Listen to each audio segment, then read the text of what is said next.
Get another dog. That is a solution to all of your problems. At least that's what you might be told if you go online and ask any questions about your Whippet's behaviour.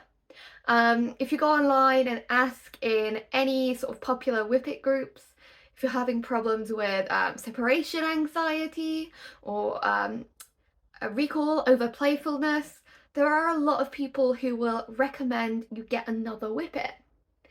However, that's not particularly always the right solution, and that's not always the right move for you. I think it's really important that you are informed and you think correctly before you make a decision about whether to get another dog to benefit the dog you've already got.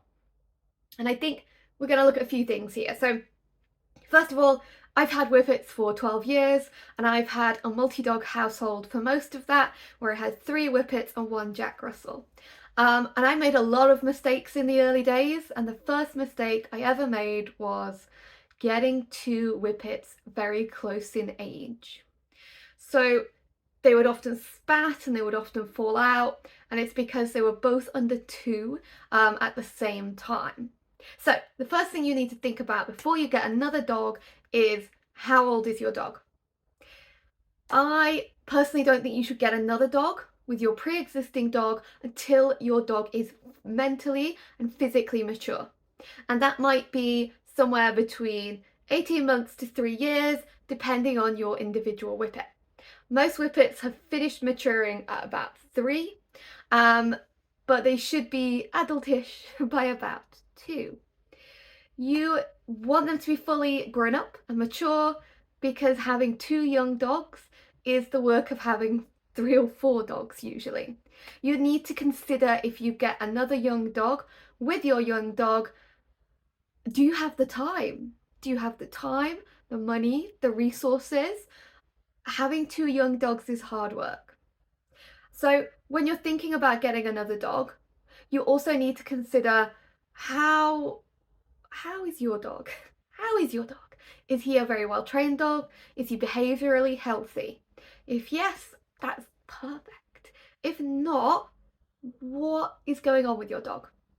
If you have a reactive dog as your pre-existing dog, I would think twice and think very carefully before I would get another dog or puppy, because what is more likely to happen is that you end up with 2 reactive dogs by getting another dog or puppy with your pre-existing reactive dog, particularly if you haven't resolved the issues or worked within those issues within a realm that has improved your dog's behaviour.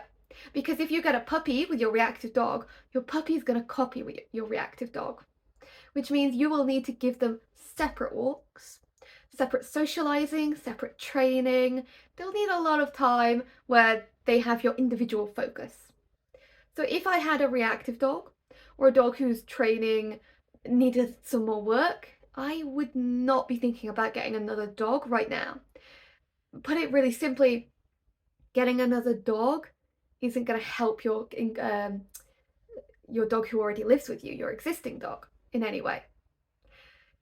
Now, should you get another dog if you have a dog with separation anxiety?